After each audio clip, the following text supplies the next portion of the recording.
Ապրիլի 3-ին վաղ առավոտվանից ես տարբեր ահազանգեր ստացա, այսինքն մի քանի ահազանգ եմ ստացել հարազատներից եւ ի վերջո մի դատապարտյալից, որի հետ խոսելիս ես ոռնոց էի լսում։ Դա մի սարսափելի վիճակ էր։ Ես անմիջապես զանգահարել եմ քրեակատարողական ծառայություն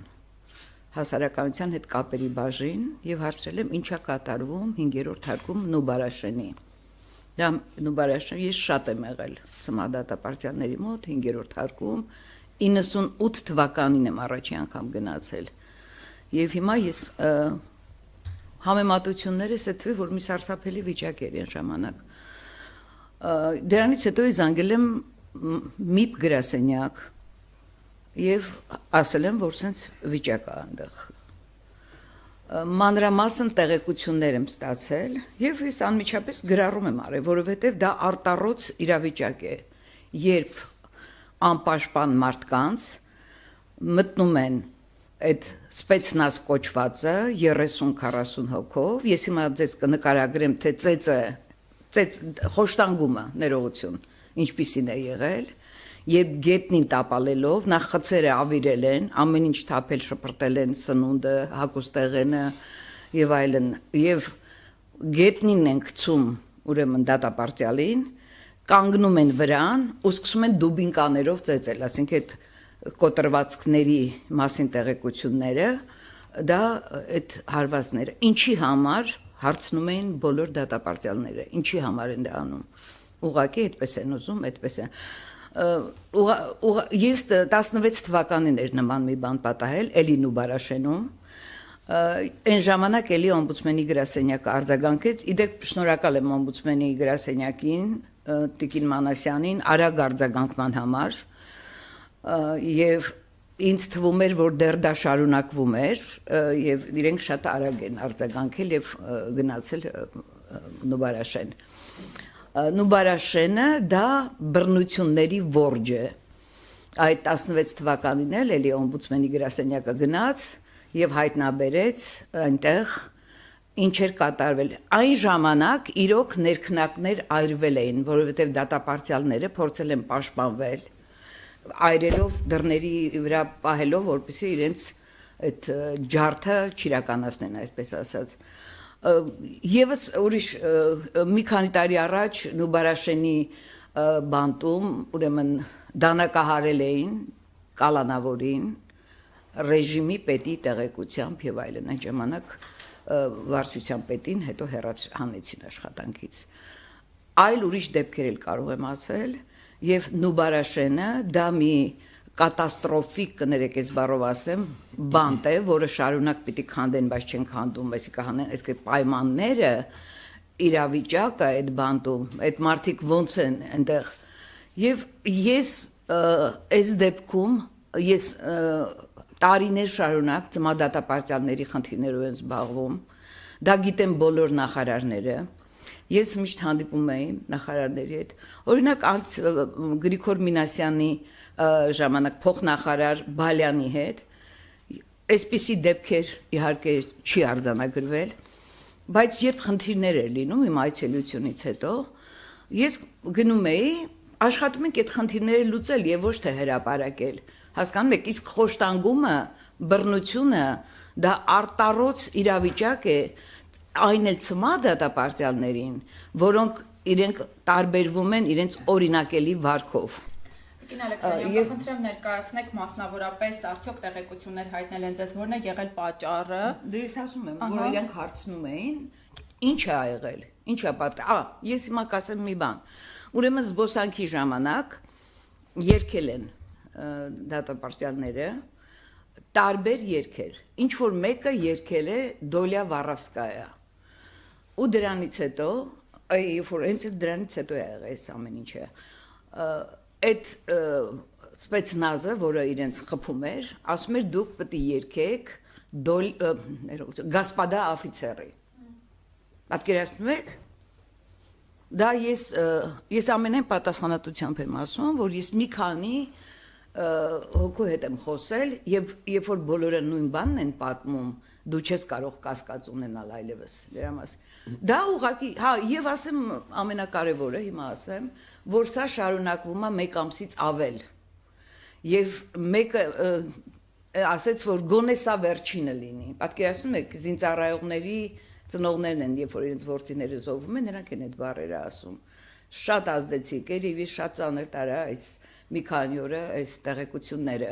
Եվ սրան հավելեմ նաեւ, որ Spetsnaz կոչվածը, որը ես համարում եմ բանդիտական խումբ,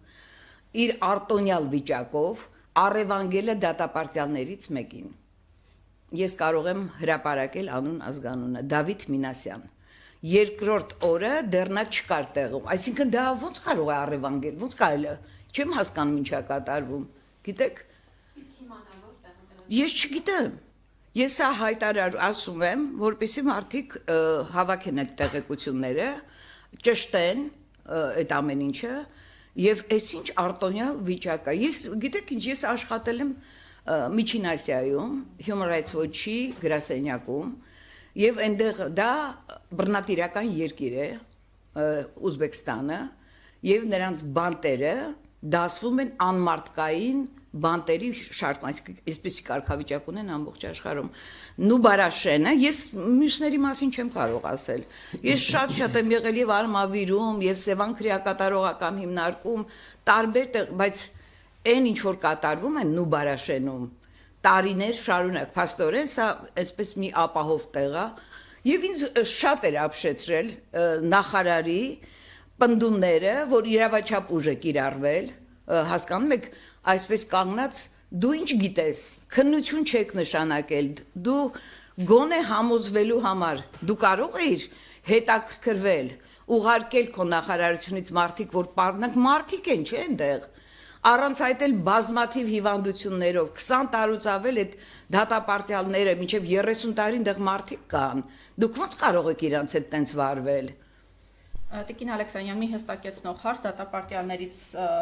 մեկը ձեզ տեղեկություն է փոխանցել, որ առևանգել են այլ դատապարտյալի ում անունը հարազատներից ինձ այդպիսի տեղեկություն են փոխանցել։ Ես ասում եմ,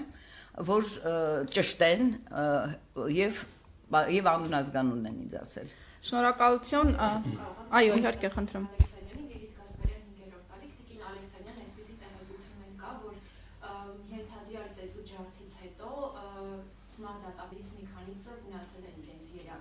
Ես չունեմ այդպիսի տեղեկություն, ոչ։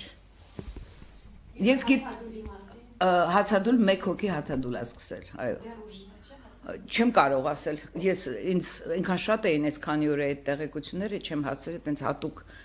զբաղվեմ։ Նաև ասեմ, որ դատապարտյալները իրենք դիմումներ են գրում, հույս ունեմ եւ միպը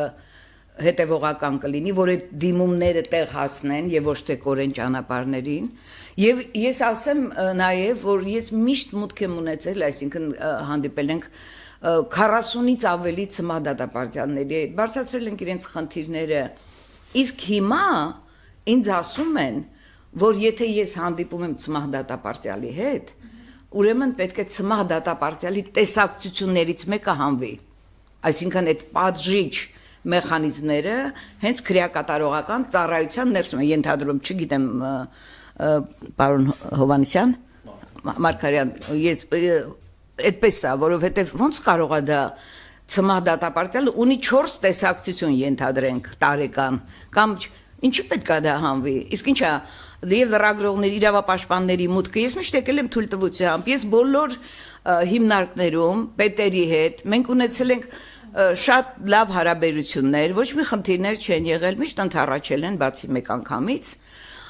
եւ որևէ բան չեմ տեսել, եւ նրանք բոլորը ծմահ դատապարտյալների մասին խոսել են առանձնահատուկ վերաբերմունքով։ Եվ չեն, սա ինչ պիտի անեին, եւ քրեակատարողական ծառայության հայտարարության մասին էլ ասեմ, երբ որ ես զանգահարեցի, որ տենց բան ոչ մի բան չկա, միանգամից դուք կարողանում եք ձեզ պաշտպանել փակ համակարգում պետության եւ երաշխավորության տակ գտնվող, պատասխանատվության տակ գտնվող անձանց հետ այդպես վարվեն,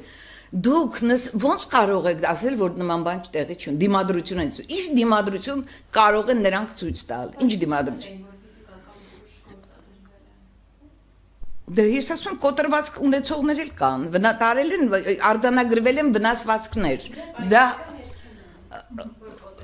դե իրանք հերքել են, բայց եւ միպն է արձանագրել եւ ես ունեմ այդ տեղեկությունները,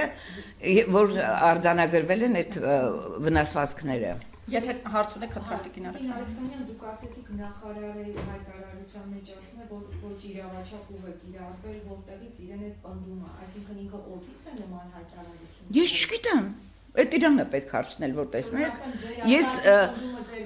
ոչ իրավաչափ, այլ իրավաչափ։ Հա, ներողություն, հա, իրավաչափ, դա նախարարը քրեակատարողա, երևի հիմնվել է քրեակատարողական ծառայության այդ հայտարարության վրա, որը ասենք աշխարհի մեղքերը բարդել էր այդ դատապարտյալների վրա, եւ ոնց կարող է քրեակատարողական ծառայության պետը կին է, նախարարը կին է, չէ՞ որ կանայք հատուկ ինչ որ դեր ունեն, գոնե այդ բռնության